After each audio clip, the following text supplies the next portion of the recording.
1 2 check.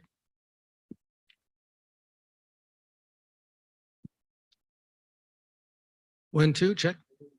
1 2 check.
But is she gonna see you?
So figure out.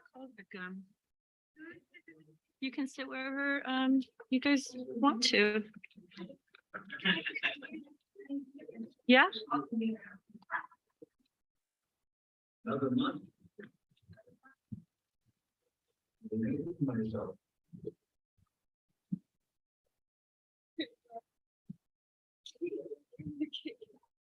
They had other ones, didn't they? That were just like. I kind of like your. That one is very cute.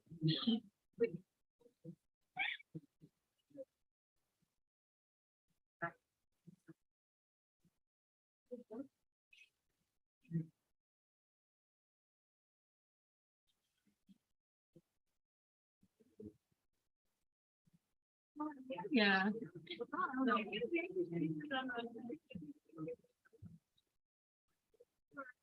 Does anyone wanna, you can put it on, later with everybody. They'll do it if you want, or you just,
I agree. There's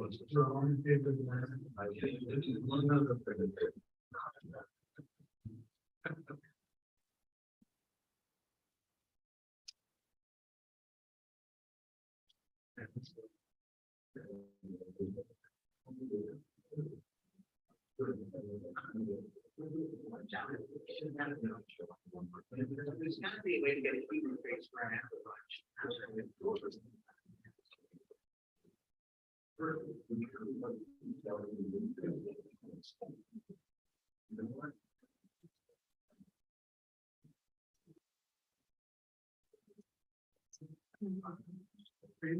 I saw. Okay.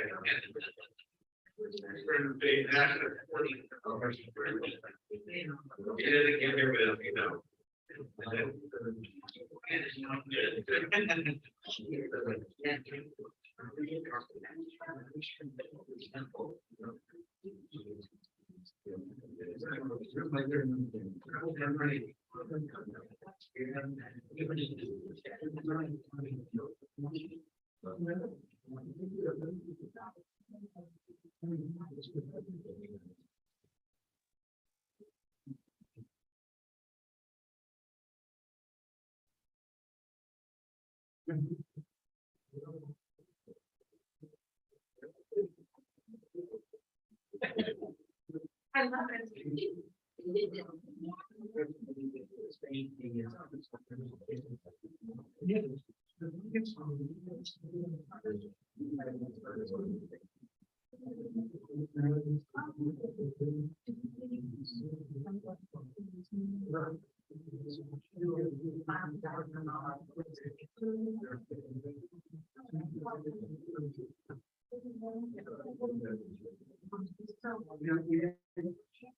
I don't know.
Yes, you did. Okay.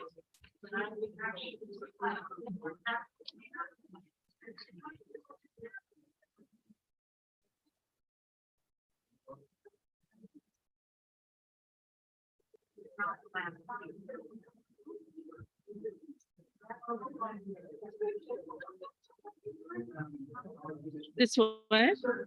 You don't have to wear it.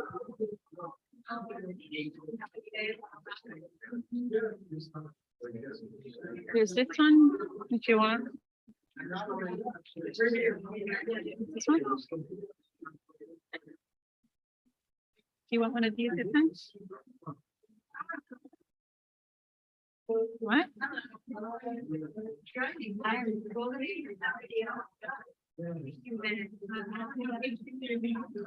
Same.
Hello, how are you? I'm good. Rafa, these are my family. Ethan and Dalia. Welcome, Hi. Thank you. Yeah. And yeah. See the close to untimed. Right.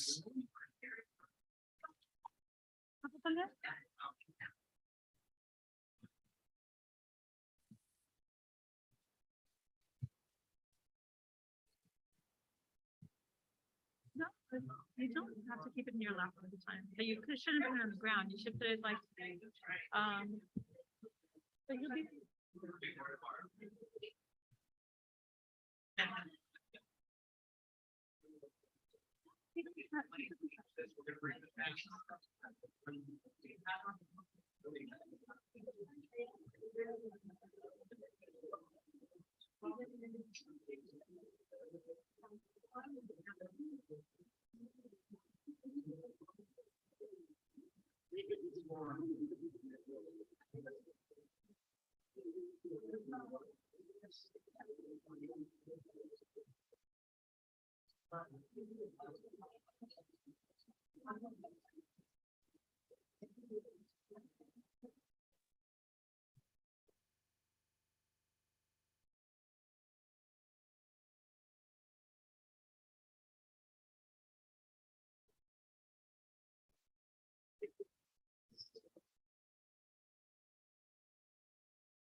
Shalom, evening tov, erev tov to all of you. We are going to begin our service. As you know,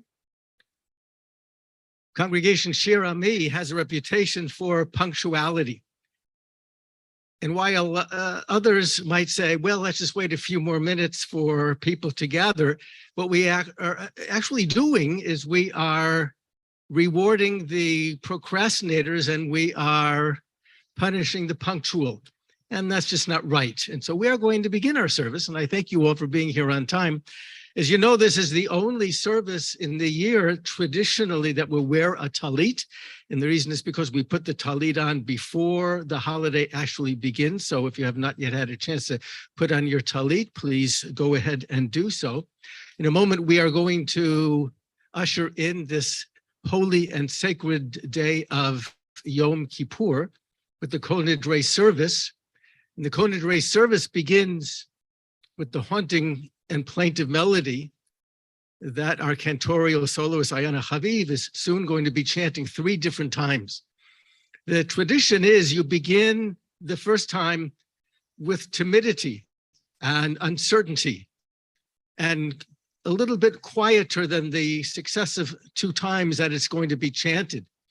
And the reason that it gets a little bit louder is because people sometimes build up some courage as they move into the process and the purpose of the prayer and of the opportunity to usher in this day in such a way. So what we're going to ask is that people in the lobby, if they could please start to make their way in here, and if our ushers could let them know that we have begun, but I especially want to thank those people who are virtually joining us and thank them for this opportunity also to enable people far and wide to be able to have this holiday become an important part of their experience, regardless of where they are. The Kol Nidrei is all about vows and oaths and promises.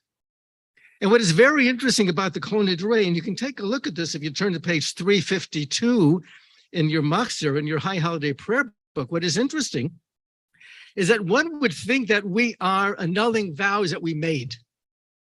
But that's not the case. If you look at the wording, it says, all vows and oaths, look at the second paragraph on page 353, all vows and oaths we take, all promises and obligations we make to God between this Yom Kippur and next Yom Kippur.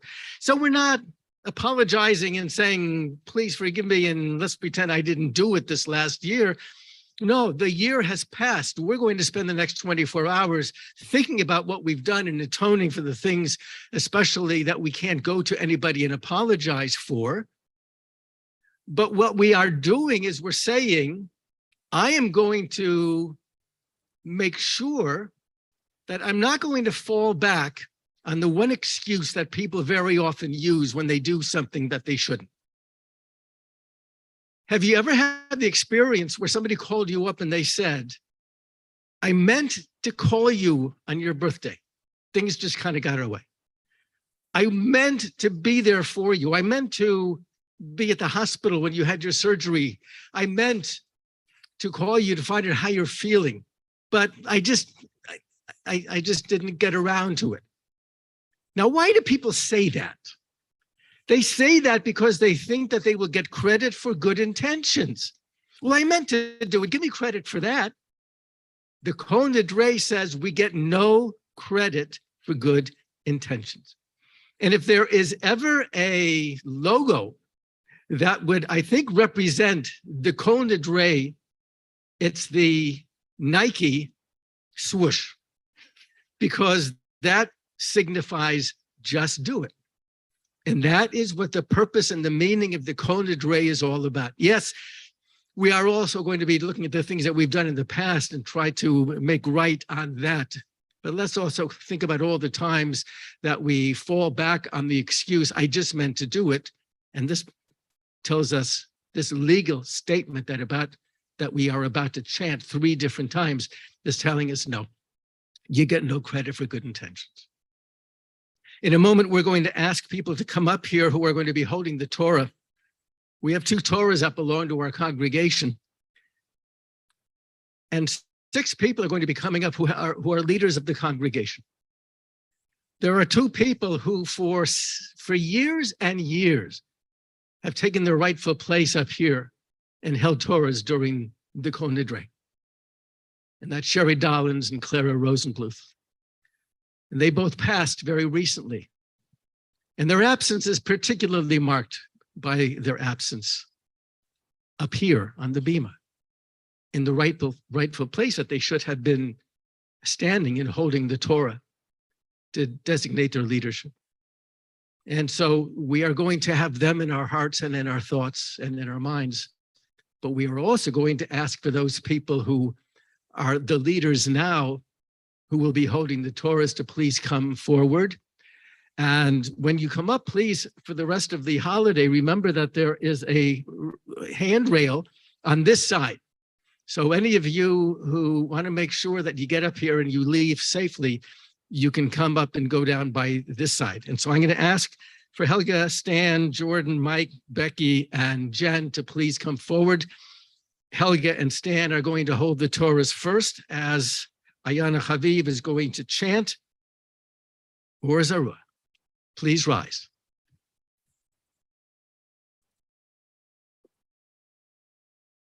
אור זרוע לצדיק ולישרי לב שמחה. אור זרוע לצדיק ולישרי לב שמחה. אור זרוע לצדיק ולישרי לב שמחה. אור זרוע לצדיק ולישרי לב שמחה. אור זרוע לצדיק ולישרי לב שמחה. אור זרוע לצדיק ולישרי לב שמחה.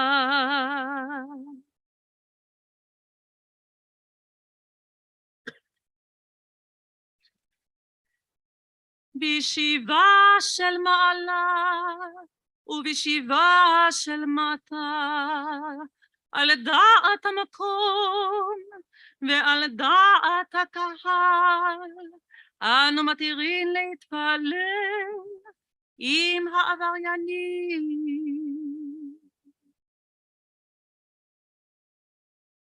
כל נדרי ואסרי וחרמי וקונמי וכינויי וכינוסי ושבות דין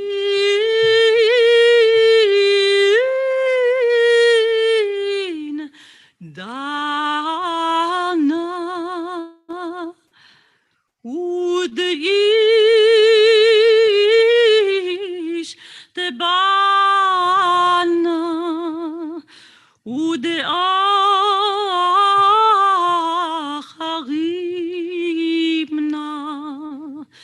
ודעשנה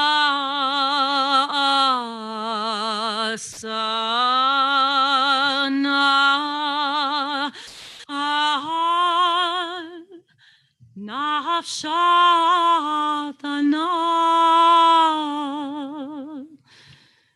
מיום כיפורים זה על יום כיפורים הבא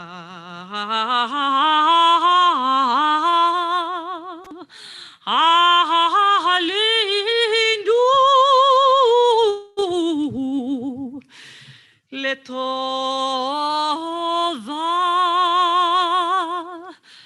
כולהון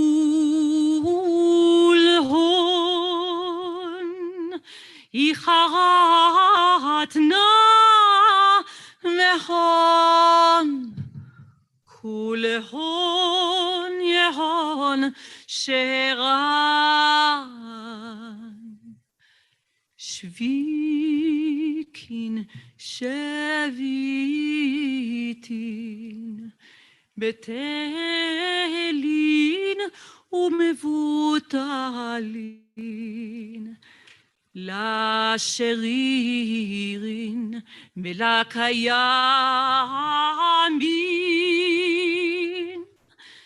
נדרנה לנדרי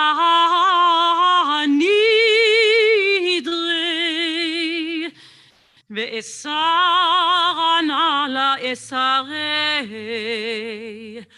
ושבועתנה לשבועות.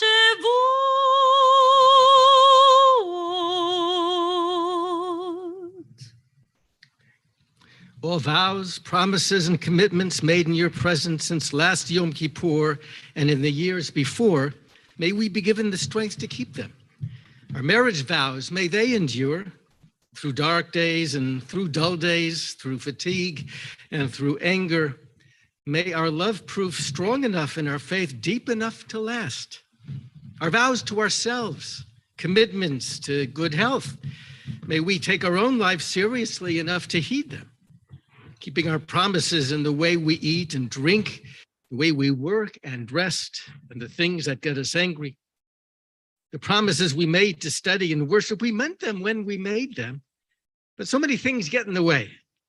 This time, may we be strong enough to let our better selves prevail. Kol Nidrei ואסרי וחרמי וקונמי וכינויי וכינוסי ושבועות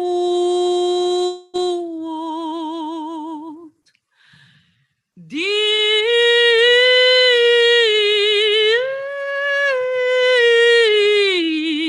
דנה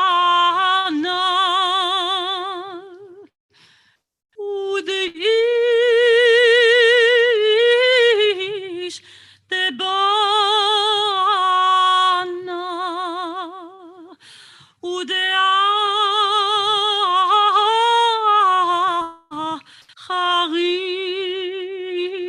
ודאחרימנה ודעשנה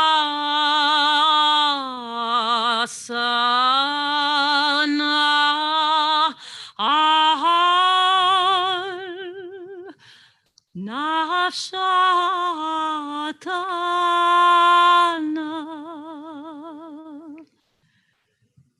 מיום כיפורים זה עד יום כיפורים הבא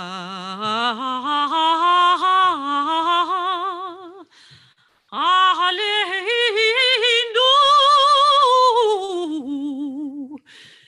לטובה.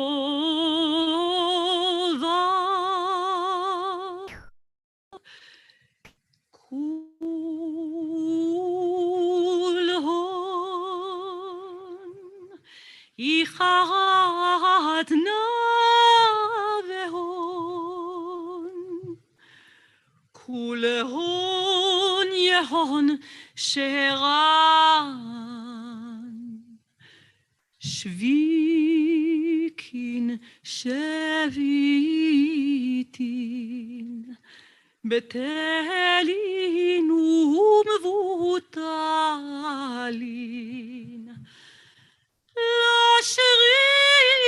לשרירין ולקיימין, נדרנה לנדרי,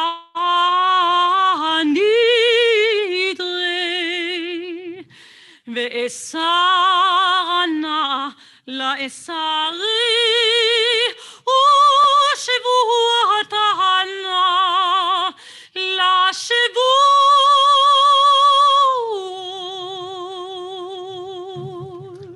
Promises made by boys and girls who stood on pulpits in the preparation for their adult Jewish life, who glimpsed what life as Jews might hold in store for them. May their idealism and their vision be with them through all their days. Commitments made to parents and to friends, pledges to charity and other good intentions. Help us to become as noble, compassionate, and generous as we saw ourselves to be in those moments. Kol Nidrei ve'esarei ve'charamei ve'kronamei ve'chinuyei ve'kinusei ושבועות. דין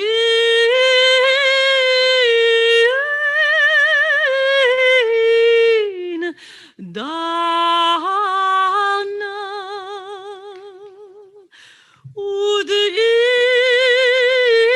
ודאיש דבנה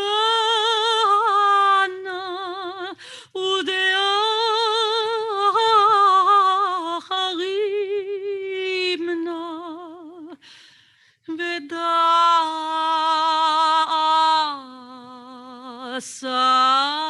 ודאסרנה על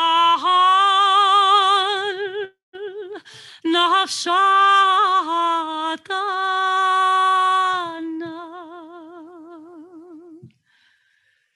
מיום כיפורים זה עד יום כיפורים הבא,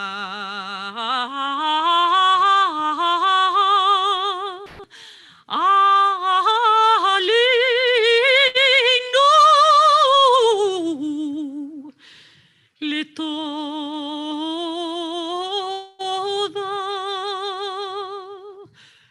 כול הון יחרנתנה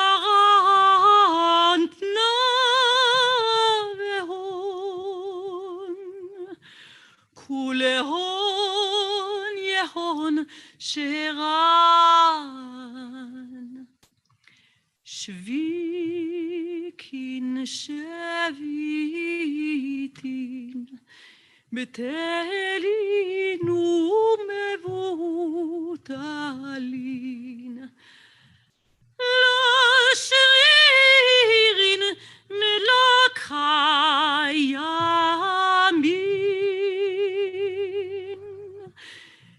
נדרנה לנדרי,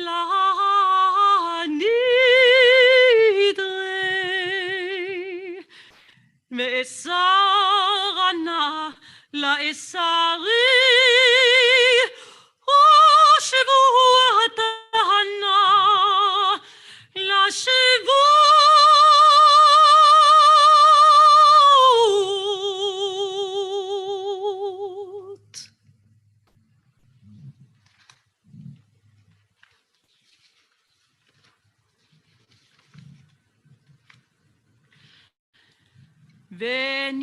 ונסלח לכל עדת בני ישראל ולגר הגר בתוכם, כי לכל העם בשגגה. ונסלח לכל עדת בני ישראל ולגר הגר בתוכם, כי לכל העם בשגגה. ונסלח לכל עדת בני ישראל ולגר הגר בתוכם, כי לכל העם בשגגה. סלח נא לעוון העם הזה כגודל חסדך, וכאשר נשאת לעם הזה ממצרים ועד הנה, ושם נאמר, ויאמר אדוני סלחתי כדבריך. ויאמר אדוני סלחתי כדבריך. ויאמר אדוני סלחתי כדבריך.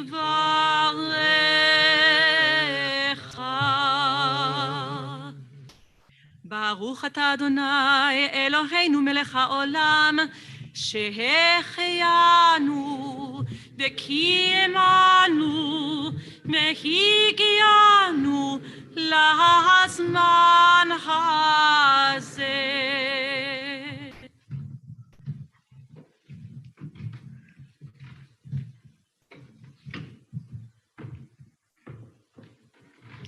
ברכו את אדוני המבורך, ברוך אדוני המבורך לעולם ועד. Please be seated.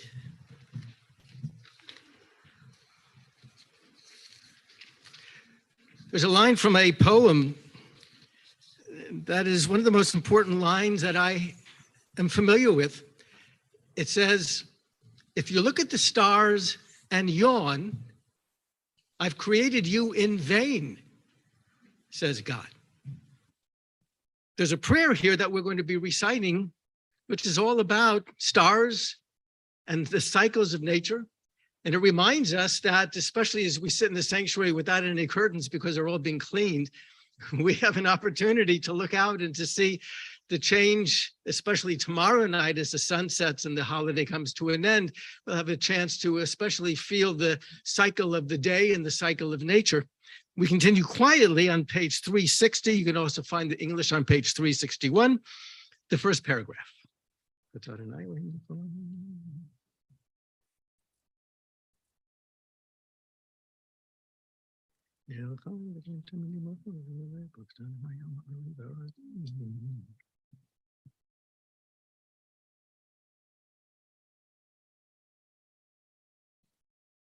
ברוך אתה אדוני אלוהינו מלך העולם, אשר בדברו מעריב ערבים, בחוכמה פותר שרים ומשנה דין וקלים.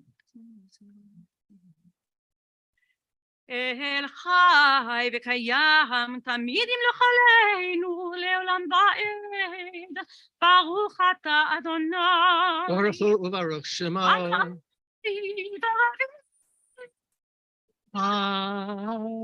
Amen. After the Havat Olam, that is on the bottom of this page, we come to the Shema. And as you know, we do something on Yom Kippur that we don't do in the traditional congregation any other service of the year. And that is after we do the Shema Yisrael, which, by the way, is not a prayer.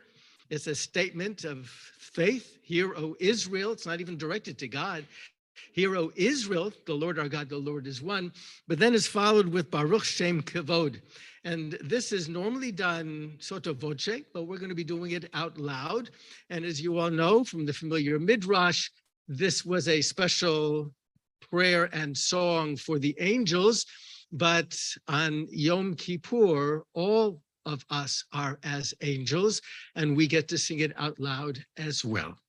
Ahavat Olam, though, the page before, page 360. אהבת עולם בית ישראל, עמך תורה ומצוות, חוקים ומשפטים, אותנו לימדת. על כן אדוני אלוהינו, בשוכבנו וקומנו, נשיח בחוקיך, ונשמח בדברי תורתך, ובמצוותיך, לעולם ועד. כי הם חיינו ואורך ימינו, ובהם נהגה יומם ולילה. באהבתך אל תסיר ממנו לעולמים, ברוך אתה אדוני, אוהב עמו ישראל. Amen. שמע ישראל, אדוני אלוהינו, אדוני אחד. ברוך שם כבוד מלכותו לעולם ועד. באהבת את אדוני אלוהיך בכל לבבך ובכל נפשך ובכל מאודיך. והיו הדברים האלה אשר אנוכי מצווך היום על לבביך, ושיננתם לבניך, ודיברת בם בשבתך בביתך, ובלכתך בדרך, ובשוכבך ובקומך, וקשרתם לאות על ידיך, והיו לטוטפות ביניהם, וכתבתם על מזוזותיך ובשעריך. We continue at the top of page 366. ומלכותו ברצון קיבלו עליהם משה ובני ישראל, לכנו שירה בשמך רבה, ואמרו כולם, מי כמוך באלים אדוני, מי כמוך נעדר בקודש, נורת תהילות אוסף אלה. מלכות מלכותך ראו בניך, בוקע ים לפני משה, זה אלי ענו ואמרו, אדוני ימלוך לעולם ועד.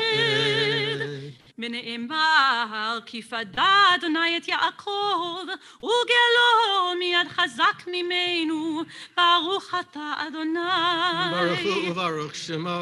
גאל ישראל. Amen. השכיבנו אדוני אלוהינו לשלום, והעמידנו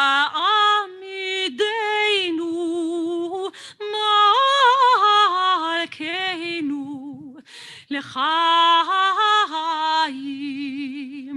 ופרוס עלינו סוכת שלומך, ותקמינו בעץ הטובה מלפניך,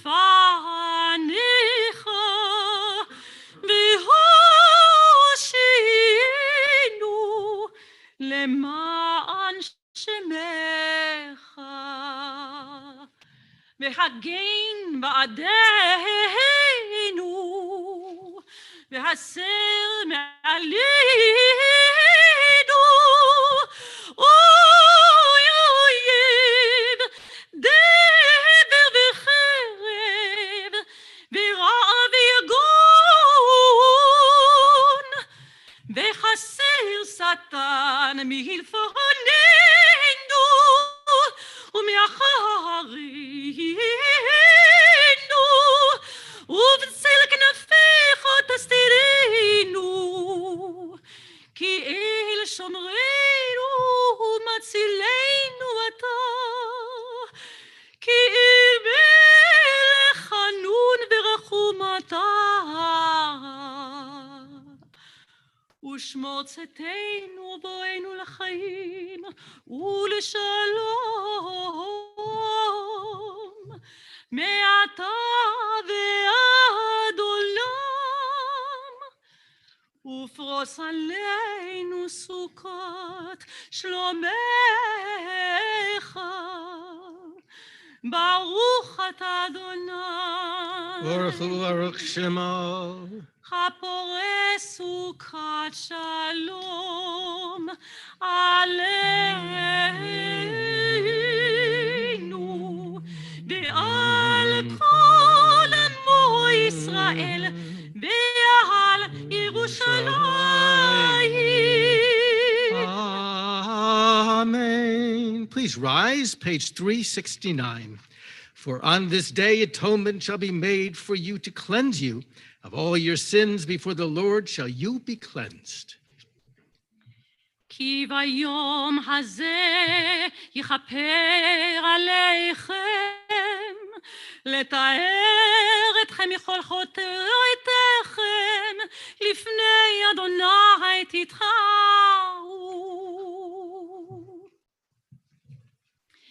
יתקדש ויתקדש שמי רבה. Amen. ועל דיברה חירותי, וימליך מלכותי. בחייך ויומך לכל בית ישראל בעגלה ובזמן קריב ואמרו אמן. יהי שמי רבה בברך לעולם עולם מעלמיה יתברך וישתבח ויתפאר ויתרומם ויתנשא ויתהדר ויתעלה ויתהלל Shemei de Kudesha, Brichu.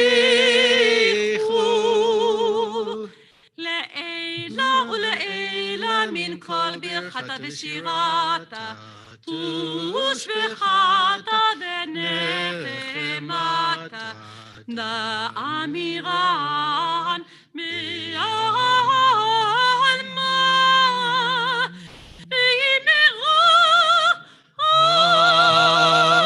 Amen.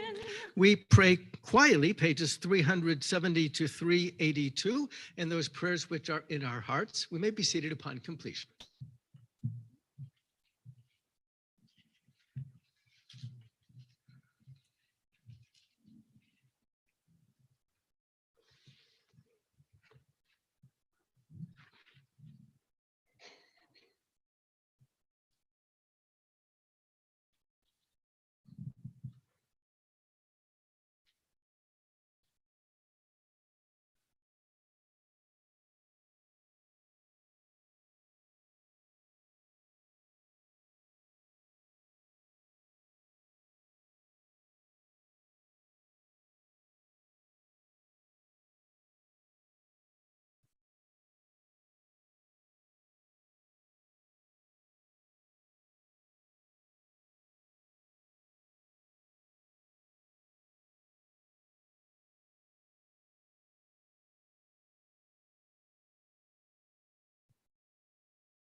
Please continue quietly as we continue on page 388, Haneshama Lach.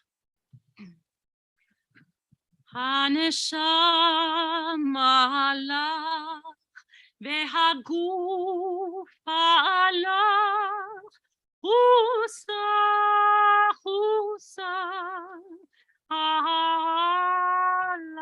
המלאך הנשמה לך והגוף שלך אדוני יעשה למען שמך הנשמה לך והגוף ברח חוסה חוסה על המלאך. Page 394, Ki Hinei Chachomer. כי הנה החומר ביד היוצר, סורתו מרחיב וברצותו קצר, כן אנחנו בידך חסד נוצר. לברית הבט ואל תפן ליצר, כי הנה כאבן ביד המסתת, ברצותו חז וברצותו מחטט, כן אנחנו בידך מחיה וממוטט. לברית הבט ואל תפן ליצר, כי הנה חריעה ביד הרוקם, ברצותו מיישב וברצותו מעקם, כן אנחנו בידך אלקנו ונוקם. לברית הבט ואל תפן ליצר, כי הנה ככסף ביד הצורף, ברצותו משגשג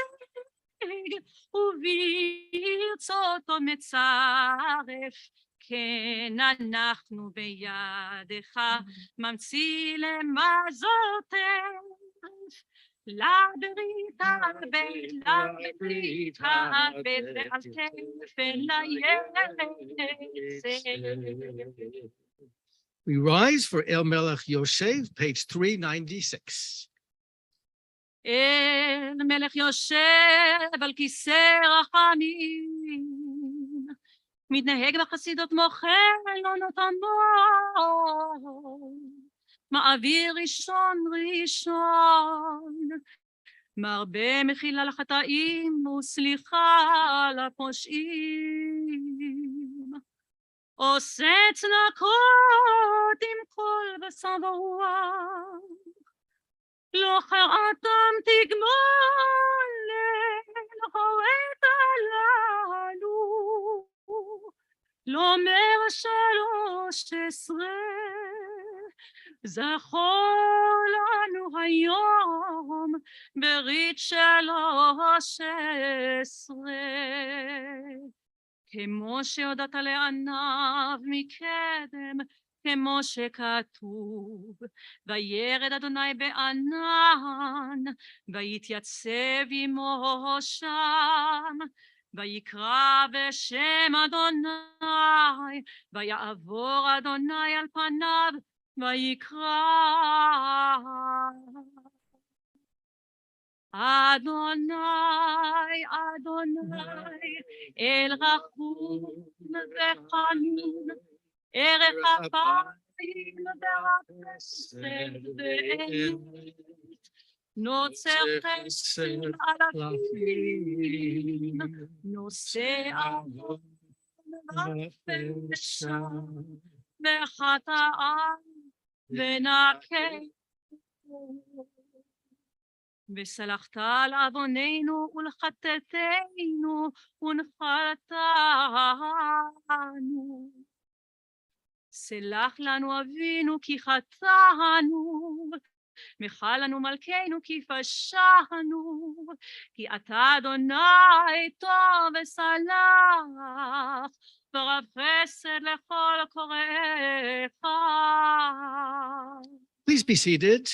In a moment, we're going to be doing Shema Kolenu. I want to share with you a lovely email that I got from a rabbinic colleague about the Shema Kolenu.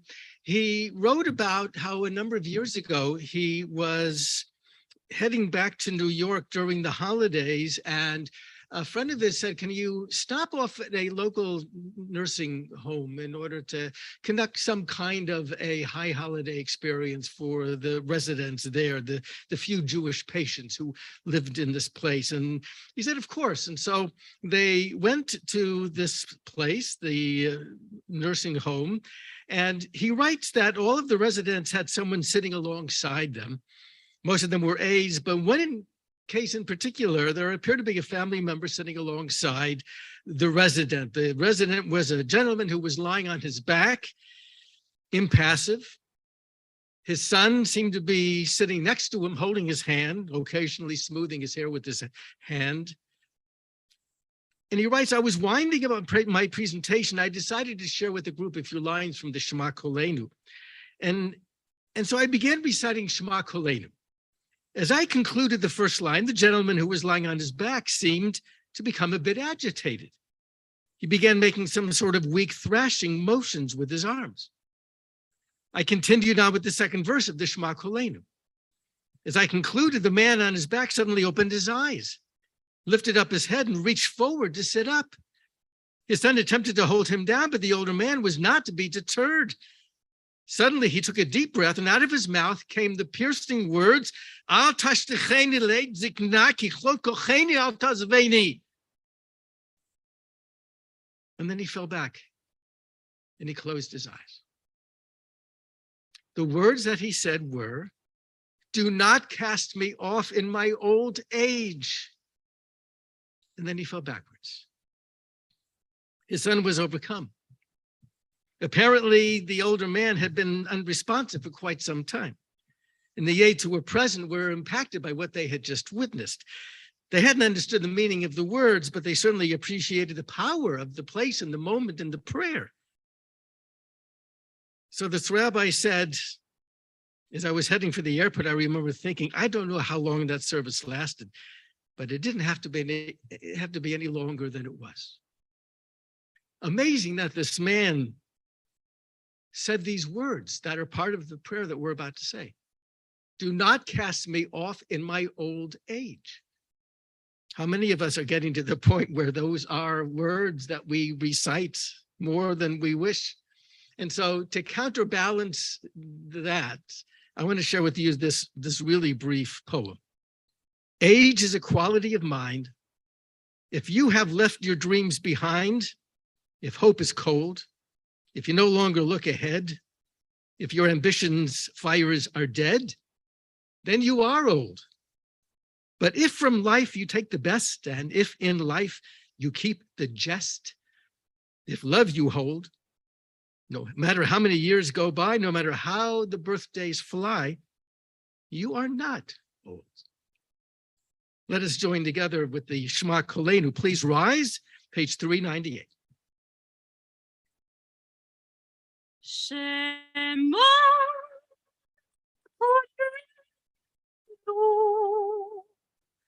Adonai Eloheinu Chus v'rachem aleinu מקבל ברחמים וברצון את תפילתנו. השיבנו אדוני אליך ונשובה, חדש ימינו כקדם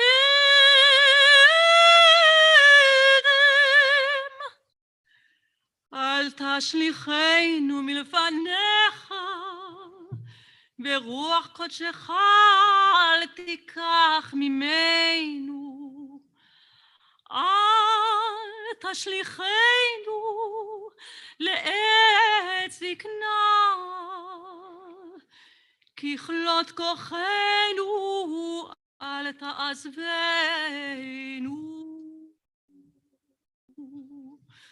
אל תעזבנו, אדוני אלוהינו, אל תרחק ממנו.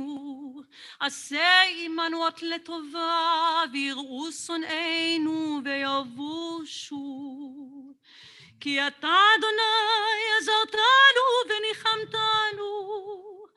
אמרנו האזינה, אדוני, בינה חגיגנו. יהיו לרצון אמרי פינו, והגיון ליבנו לפניך. אדוני צורנו וגואלנו. כי לך, אדוני, אוכלנו, אתה תענה. אדוני אלוהינו. Please be seated as we continue on the middle of page 400. Ki anu amecha. כי אנו עמך ואתה אלוהינו, אנו בניך ואתה אבינו, אנו עבדיך ואתה אדוננו, אנו קהלך ואתה חלקנו, אנו נחלתך ואתה גורלנו, אנו צונך ואתה רואינו, אנו חרמך ואתה נותרנו, אנו פעולתך ואתה יוצרנו, אנו רעייתך ואתה דודנו, אנו סגולתך ואתה קרובנו, אנו עמך ואתה מלכנו, אנו מאמירך ואתה מאמירנו. When we do things wrong, there are two parts to ourselves that have to contribute. The one is our might, and the other is our will. And so when we do the Ashamnu and the Al-Chetz that we'll be doing this evening and then tomorrow, throughout the day, we're going to demonstrate that it was our might that helped our will to contribute to the things that we do that we wish we don't. And that is why we are going to be beating our breast. A lot of people grab their talit, and they, for each of the al-chetz or the ashamnus, they will signify this, as we're going to be doing now. Please rise for the confessional, the vidui, page 403. Ay, ay, ay, ay, ay, ay, ay, ay, ay, ay, ay, ay, Ashamnu, Ashamnu, Bagadnu, Bagadnu, Gazalnu, Gazalnu, Dibarnu dofi, Dibarnu dofi. Ay, ay, ay, ay, ay, ay, ay, ay, ay, ay, ay, ay, ay, Evinu, Evinu, Vehirshanu, Hirshanu, Zadnu, Zadnu, Hamasnu, Hamasnu, Tafalnu shaker, Tafanu shaker. Ay, ay, ay, ay, ay, ay, ay, ay, ay, ay, ay, ay, ay, ay, Ya'atznu ra, Ya'atznu ra, Kizavnu, Kizavnu, Latznu, Latznu, Maradnu, Maradnu, Ni'atznu, Ni'atznu, Sararnu, Sararnu, Avinu, Avinu, Pashanu, Pashanu, Sararnu, Sararnu, Kishinu ore, Kishinu ore. Ay, ay, ay, ay, ay, ay, ay, ay, ay, ay, ay, ay, ay, ay, ay, רשענו, רשענו, שיחתנו, שיחתנו, תיעבנו, תיעבנו, טעינו, טעינו, תיתנו. תיתנו. We remain standing for the Al-Chet, page 406. על חטא שחטאנו לפניך באימוץ הלב, ועל חטא שחטאנו לפניך בביטוי שבטים, על חטא שחטאנו לפניך בגלוי ובסתר, ועל חטא שחטאנו לפניך בדיבור פה.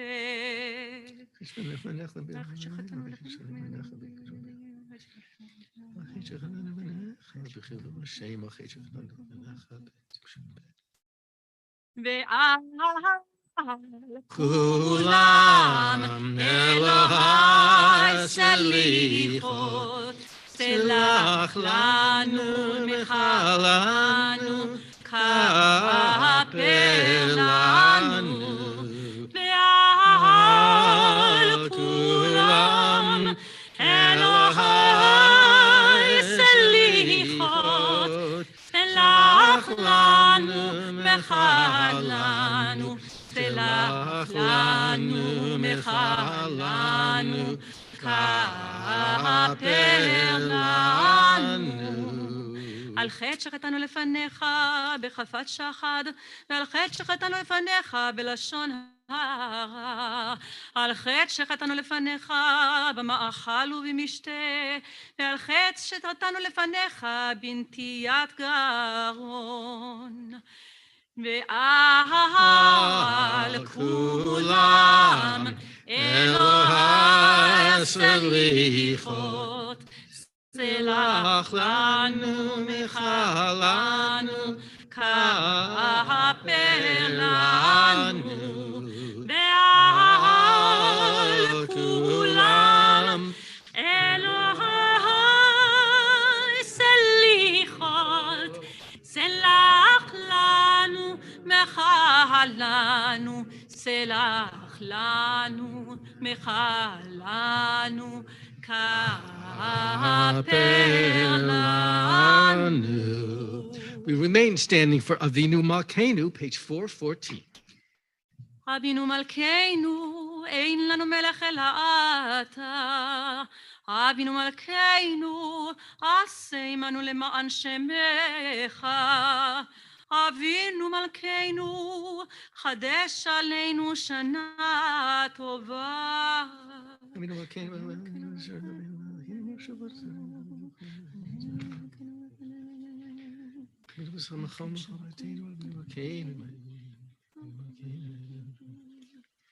וכן כתבנו בספר חיים טובים, בספר פרנסה בכלכלה, וכן כתבנו בספר זכויות. אבינו מלכנו, שמע קולנו. אבינו מלכנו, חטאנו לפניך. אבינו מלכנו, חמול עלינו, ועלול עלינו, ותהפנו. אבינו מלכנו, כעלי דבר, וחרב ורעב מעלינו. אבינו מלכנו, כעלי כל צר ומסטין מעלינו. אבינו מלכנו, אבינו מלכנו, כותבנו בספר חיים טובים. אבינו מלכנו, חדש עלינו, חדש עלינו, שנה טובה. אבינו מלכנו, אבינו מלכנו, חדש עלינו שנה טובה. אבינו מלכנו, שמע קולנו, שמע קולנו, שמע קולנו. אבינו מלכנו, חננו ועננו. אבינו מלכנו, חננו ועננו, כי אין בנו מעשים. עשה עמנו צדקה וחסד.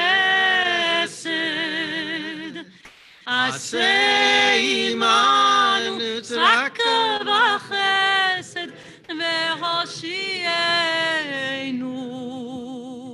עשה עמנו צדקה וחסד. עשה עמנו צדקה וחסד והושיענו. אבינו מלכנו, חננו ועננו. אבינו מלכנו, חננו ועננו, כי אין בנו מעשים. Please be seated. Kaddish Shalem, page 418. יתגדל ויתקדש שמי רבה, אמן. בעלמא דברה חירותי וימליך מלכותי, וחייכונו ויומכונו וחיי דכל בית ישראל, בעגלה ובזמן קריב ואמרו. יהי שמי רבה מבורך, לעולם ולעלמי עלמיה יתברך. יתברך וישתבח ויתפאר ויתרומם ויתנשא, ויתהדר ויתעלה ויתהלל שמי דקודשה. ברכו. לילה לילה מכל ברכתה ושירתה תושבחתה ונחמתה דאמירן בעלמה ואמרו. אמן. תתקבל צלותיהון ובאותיהון לכל ישראל קדם אברונדי ושמיה ואמרו. אמן. יהי שלמה רבה מן שמיה וחיים עלינו ועל כל ישראל ואמרו. אמן. עושה שלום במרומיו, הוא יעשה שלום עלינו ועל כל ישראל, ואמרו אמן. Congregational announcements will now be shared by our president, Jordan Pistol.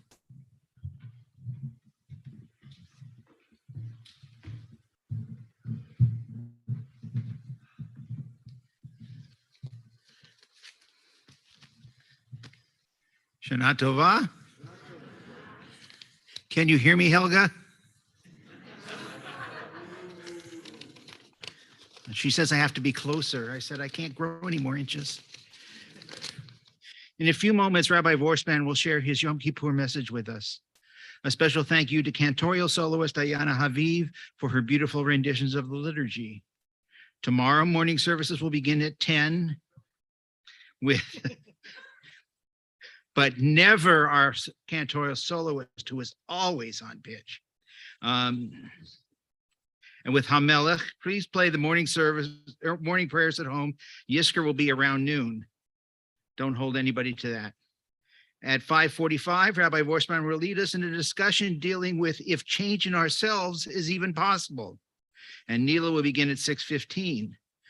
The moving blessing of the children to conclude Yom Kippur will be around 7:15 p.m. Our next Shabbat morning service will be this Saturday at 10:30 in Rita's room. It will also be Zoomed and live streamed. All are invited to a sukkah party at the Vorspans a week from Thursday from 2 to 4 p.m. Where can details be found? In the Shir notes. We send them out for a reason. And after having checked with Sova, I can state that Yom Kippur ain't over. You've given to Sova. I Rabbi spoke about how I imagine Yom Kippur is one of the only holidays where we really look forward to the end of it. I don't recall saying, I can hardly wait until Hanukkah's over. My parents may have said it, but I didn't. Let us rise for Aleinu, page 420.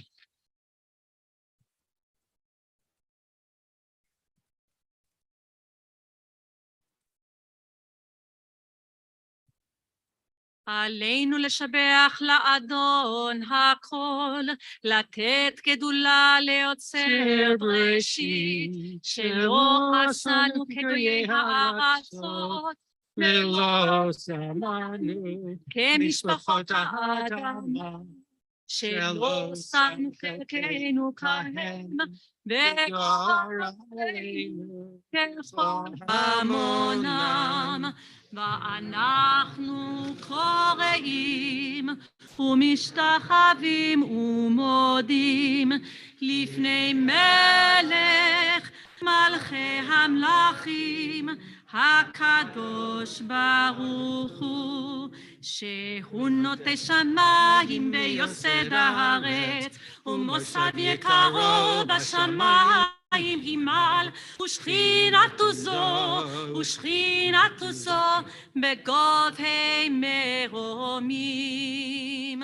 הוא אלוהינו אין עוד, אמת מלכנו אפס זולתו, ככתוב בתורתו, וידעת היום והשבות אל לבביך.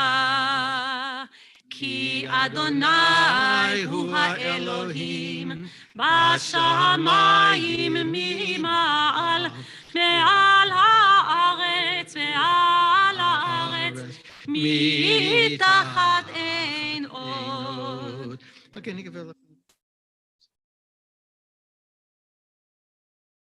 ונאמר אל אדוני למלך על כל הארץ, ביום יהיה אדוני ושמו אחד.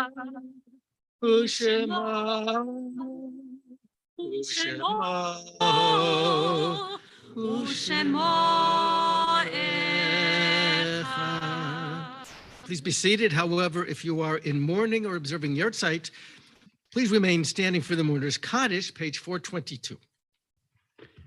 Yitgadal v'yitkadash shemei Rabbah, v'yalma divrach hirutei v'yamlich machutei, v'chayechon u'v'yomechon u'v'chayei dechol Beit Yisrael, ba'agala u'v'zman kari v'yemiru. Amen. Yehei shmei Rabbah mevorach le'olam u'omei omaya. Yitbarach v'yishtabach v'yitpo'ar v'yitromam v'yitnaseh v'yithadar v'yitaleh v'yitalal shemei dekudusha berichu le'ila le'ila mikol birchata v'shirata tush bechata v'nechemata da'amiran v'yalma v'yemiru. Amen. Yehei shlama Rabbah min shemaya v'chayim aleinu v'yal kol Yisrael v'yemiru. Amen. Oseh shalom b'mromav hu ya'aseh shalom aleinu v'yal kol Yisrael v'yemiru. Amen. Please be seated.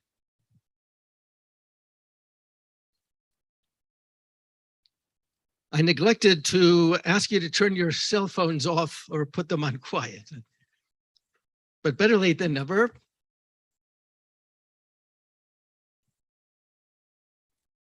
I got an email a couple of days ago. A lady said, I'm going to be live streaming the service, and I want to know what time will you be giving your sermon? So I gave her a time. A few minutes later, I got another email from her. She said, and when do you think you'll be finished with the sermon? Well, I will tell you in a minute. No, really. I'm going to tell you a sermon in 1 minute. And you can hold me to it, really. It's going to take me 1 minute. Now, afterwards, it may take me a few minutes to explain the 1 minute sermon. But the essence of the Torah, of the sermon is going to be 1 minute. So my topic is this. In this age of incredible technology, what role does religion play? Okay, so that's the topic of my sermon, my 1-minute sermon. Listen to these words from the poet Edna St. Vincent Millay. She wrote, "In this age, in its dark hour, rains from the sky a meteoric shower of facts. They lie unquestioned, uncombined, wisdom enough to leach us of all our ill is daily spun, but there exists no loom to weave it into fabric." It's an amazing line, isn't it? It's from her poem, Huntsman, What Quarry? Listen again, because it's like Shakespeare. You got to hear it a couple of times in order to figure out what's happening with this sentence here. In this age, in its dark hour, rains from the sky a meteoric shower of facts. They lie unquestioned, unblemished. Wisdom enough to leach us of our ill is daily spun, but there exists no loom to weave it into fabric. And that is where I give you the answer. The answer to the question that I asked. What role does religion have in the high-tech world in which we live? And the answer is religion provides the loom on which we weave the many facts of our lives into fabric. That's it. I'm going to repeat it. Religion provides the loom on which we weave the many facts of our lives into fabric. That was my sermon, 1 minute. Anybody keeping track? That should have been just about 1 minute. I've been practicing this. That was a minute. You got 3 minutes? No, yeah, right. I should have said, here's my sermon. And at that point, you start the stopwatch. All right, well, okay, so that was my, but that was my sermon. Let's now conclude our service with Yinga. I get a sense, however, that some of you need some development here. What does that mean? And it sounds to me like you're asking me to make my sermon longer so that I could explain what I just said. So I want you to know, it's not me, it's you. You're the guys pushing me into this. I was ready to give you a 1 minute sermon, and you're the ones who want me to speak longer, but okay. I'm sure that you can identify with the poet though, right? Can't we all identify with the poet when she talks about this meteoric shower of facts? You know, in the early 19th century, people worried about information scarcity. The world was in a position where information could only travel as fast as the fastest human messenger. And that meant that the fastest way to convey information was going to be on a train, and the train traveled about 35 miles an hour. And then you go to the last century, and we find that the problem of information, getting it out, was attacked with great vigor and success. And inventions in the 19th century include and the 20th century include the phonograph, the telephone, the transatlantic cable, electric lights, movies, the modern magazine, and the typewriter. And then in our own day, the 21st century, only going back a couple of decades, we've added the microprocessor, the fax machine, the cellular phone, cable TV, the internet, space shuttle, just to name a few. Today, information is sent out at the speed of light.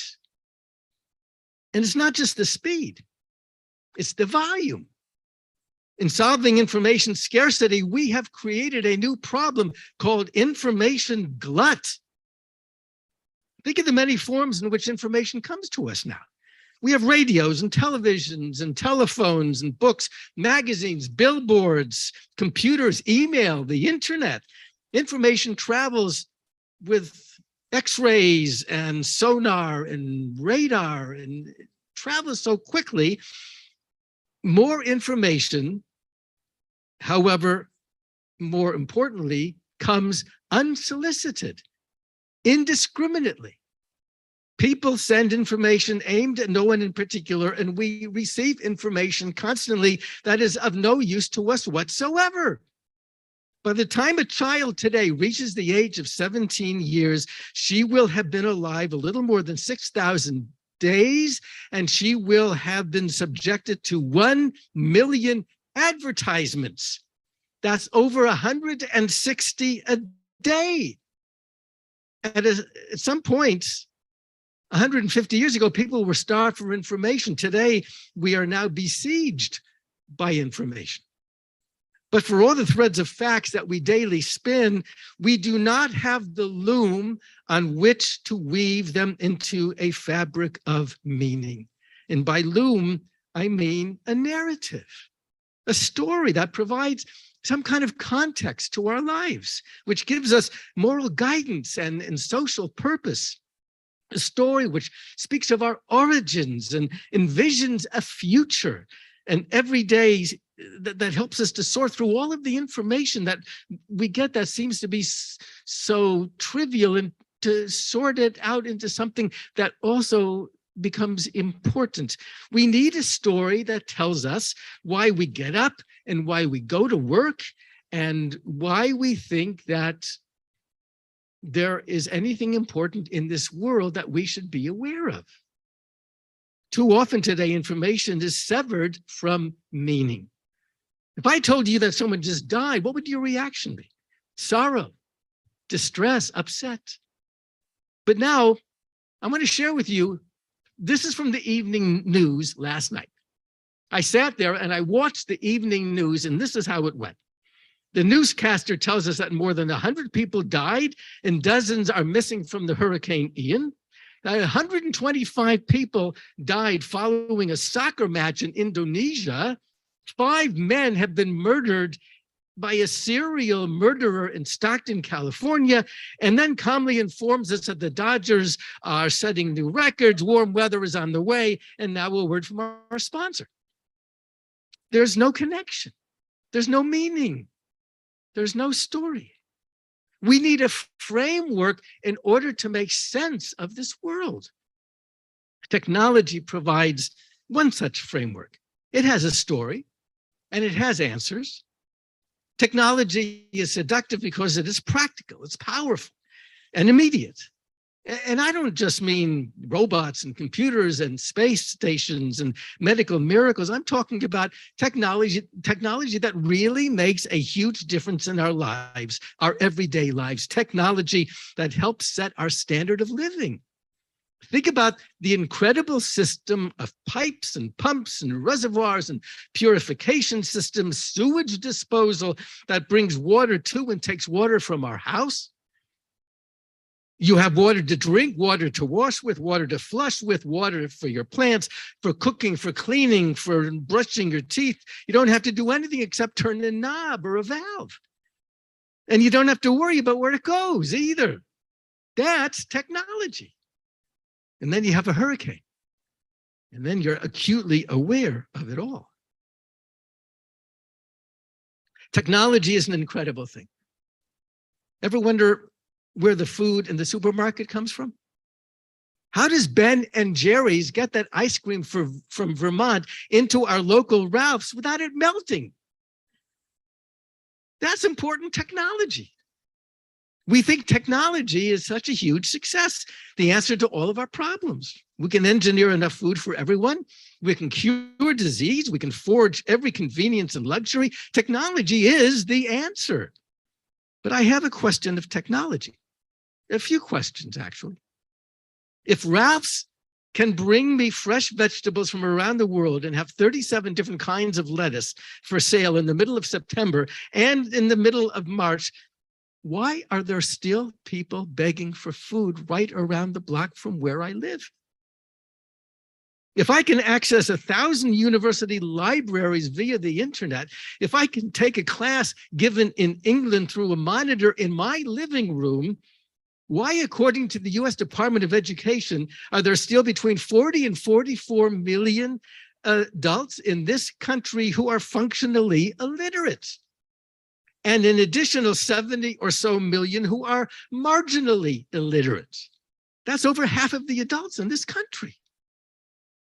If satellites can beam hundreds of different TV channels into my home simultaneously, if email can connect me to any part of the world, if I can send a document across this country in seconds, then why are there parents and children or siblings that don't talk to each other? We've gotten so caught up in the success of science and technology that we have deluded ourselves into thinking that technological innovation is the same as human progress. It's not. Just because there are now hundreds of different channels on cable doesn't mean that our chances of finding anything worthwhile have increased. Having the entire UCLA library at your fingertips doesn't make anybody a better reader. Because when all is said and done, we have to remember that technology does not provide us with moral guidance nor social purpose. Part of the result of all of this technology is that we confuse more with better, innovation with improvement, and technology with progress. So I pronounce technology as a blessing, but I also think it's a burden. And the truth is, of course, something entirely different, because technology is actually both. It's a blessing and it's a burden. So you see why we need to have a larger ideology, a great story of purpose and morality, of divinity and worth. And fortunately, the good news is we do. Where technology says, let's change the world, Judaism says, let's fix the world. Where technology says, let's remove ourselves from the cares of the world, Judaism teaches that we must bring holiness to the world. And where technology says that the world is here only for our pleasure, Judaism teaches that the world is our garden and we have to tend to it. You see the difference that a story makes? We are fortunate. We have a tremendous narrative, grand, complex, ethical, highly evolved, full of rich symbolism and motivating ideology. And the narrative begins with our Torah. So I want to give you, just in the last couple of minutes, because I did tell that lady at home that I'm going to be done in a minute, and I don't know if she's still here with. No, she's still with us. Okay. Thanks for hanging in there. I didn't mean to just. Okay. Oh, she just left. Okay.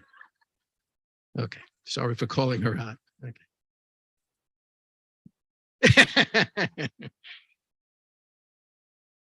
Oh, she's back. Okay. Oh, she brought a friend. Hi. Some of you are wondering, what am I, Janet saying, who are you talking to? No, it's my iPhone. Technology. Technology is bringing these people. We have 32 screens who are watching. They're all back there. Hang in there. We're almost done. You're the people I should be telling that to. They're all home in their pajamas. You're stuck here with masks on your face, and let's move it along here. So I want to tell you how we can actually take that narrative in the Torah and show you how we can take a little piece of it, and that we can develop this into something that will demonstrate how we can take the story and we can apply it to our lives. And the part of the story that I want to share, the narrative, this one piece, is going to be the creation story, because I think this is the closest that we have in the Torah, where we have science in the Bible that seems to have such differing views. And so the way that we learn about what the Shabbat really is by looking closely at one particular paragraph. And this is the paragraph that's known as the Vayechulu paragraph. It's you remember that the first chapter of Breshit gives us 6 days of creation, and then the chapter is over.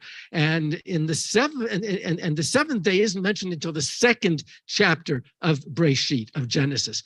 And it is here that we have the institution of the Shabbat, the creation of the Shabbat. And I want you to turn for a second in your machzor, because I want you to see this paragraph. It's actually in our High Holiday Prayer Book. So turn for a second to page 385.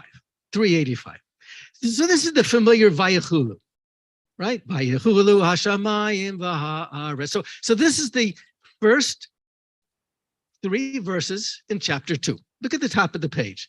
The heavens and the earth and all they contain were completed on the 7th day, right? You're on 385. On the 7th day, God finished the work which God had been doing. God ceased on the 7th day from all the work which God had done. Then God blessed the 7th day and called it holy, because on it, God ceased from his work of creation. So what do we have here? This is what we've learned. First, God completes his work. We are pretty good at that. We work a lot. We work hard. Occasionally, we get something done. We know work when it's important. So God then stops. That's what Shabbat means. The word Shabbat doesn't mean rest. God doesn't rest. God doesn't need to rest. God isn't tired. This image that we have of this flopping mass that after 6 days of creation has got to set itself down on a cot and take a nap doesn't make any sense at all. So this whole idea that we have in our minds that we rest on the 7th day, that's not what's happening here. What happens is that God Shabbats. The word Shabbat means stop. This is our stop holiday. God ceases. We're not that good at that, at just stopping, right? We often need to be reminded to take a break. That rest improves us as people and just as important as work is important to us. Still, up to here, Shabbat as the opposite of work is the story that we already know. But now we go a little bit further in that paragraph that I just read, and God does 2 more things, and this is the key now. First, God vayevarech, God blesses the 7th day, and then vayikadesh, and then God sanctifies it. He calls it holy. God calls it holy. So what might this mean for us? I suggest the following. Blessing. Blessing is spending quality time with your family and friends. Blessing is having more than 2 minutes to hear what your kids or grandkids have been doing in school that week. Blessing is getting dressed up with your spouse, maybe putting on a white shirt like Bonnie and I do every Friday night and having a nice Shabbat dinner together because we love each other. Blessing is inviting maybe a neighbor or some other person who's lonely to come over for Shabbat.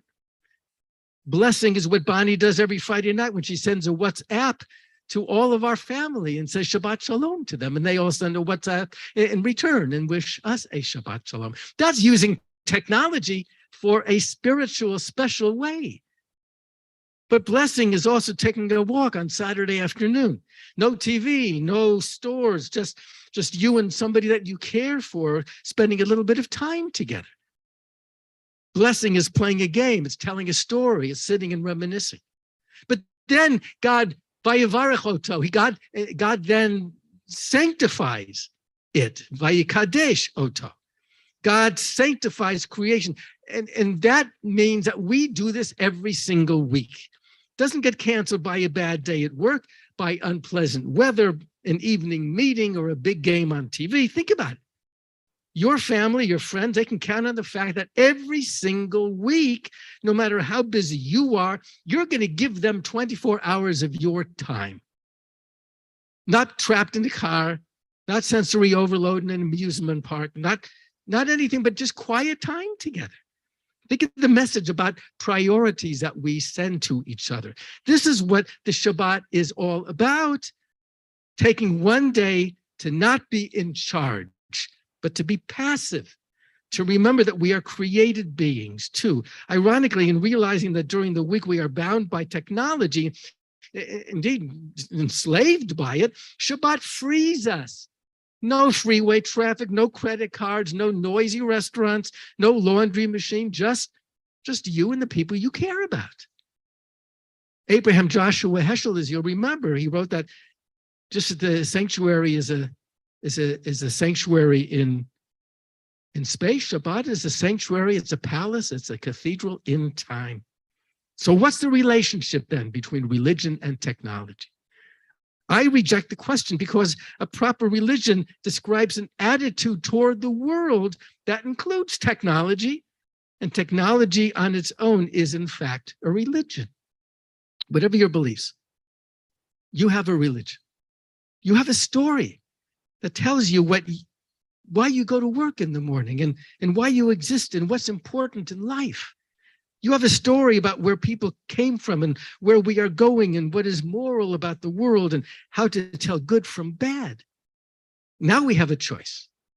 We can passively accept that which we have been taught by society, worship the idol of technology, or we can assert that technology is but a means and not an end. We can accept the story of bigger, smoother, faster, with information that makes no sense, or we can tell the story of 4,000 years, a story that has as its centerpiece the move from slavery to freedom, with the result of a concern for social justice, creation in the image of God, which means respect for all people, and Shabbat, which means that as much as we tend to the world, we have to remember that we are part of the world as well, and we have responsibilities to our environment, to each other, and to future generations. So let me conclude with the words that I began a minute ago. The words of Edna St. Vincent Millay. In this age, in its dark hour, rains from the sky a meteoric shower of facts, that they lie unquestioned, uncombined. Wisdom enough to leash us of our ill is daily spun, but there exists no loom to weave into fabric. This Yom Kippur, I ask you, what is your loom on which you weave the pieces of your life into fabric? We join in the singing of our final hymn, Yigdal, page 426. יגדל אלוהים חי וישתבח, נמצא ואין אל מציאותו, אחד בן יחיד כי ייחודו, נעלה גם אינסוף לאחדותו, אין לו דמות הגוף ואין לו גוף, לא נערוך אליו קדושתו, קדמו לכל דבר אשר נברא, ראשון ואין ראשית לראשיתו, הינו אדון עולם וכל נוצר, יורה גדולתו ומלכותו, שפע נבואתו נתנו, אל אנשי סגולתו ותפארתו.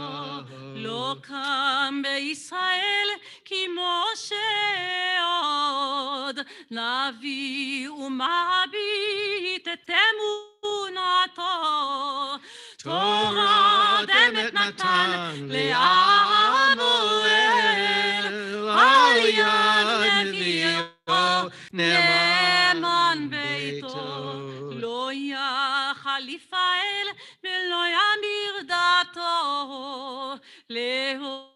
לעולמים לזולתו, צופה ויודע סתרנו, מביט לסוף דבר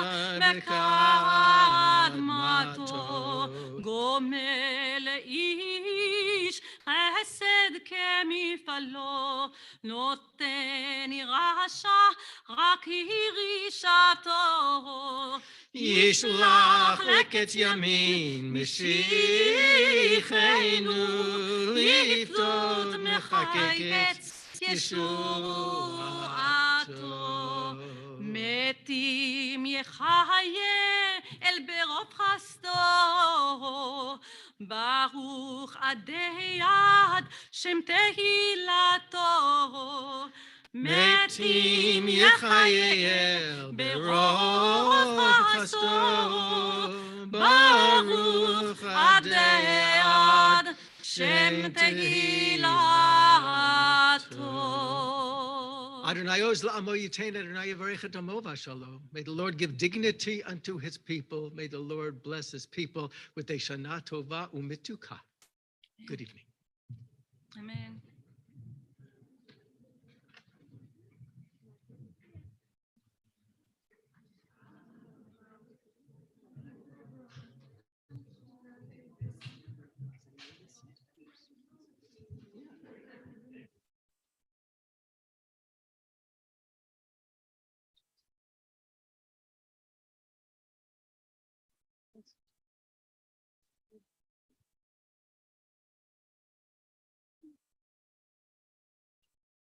But if the intent is only, the rabbis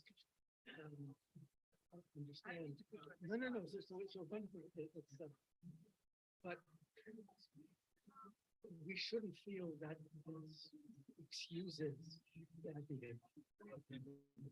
So yeah, intent becomes important. The rabbis talk about how you need to think about congregation, you shouldn't do something. The rabbis know that the rabbis also say, another rabbi said, it doesn't matter what the intent is. If you think somebody and they don't, and they say thank you, and that's why you're doing it, they say thank you. So it doesn't matter if that's why you're doing it. Just if some guy has a building with a name on it, we recently built the building in the hospital, and the intent was to build a place reputation.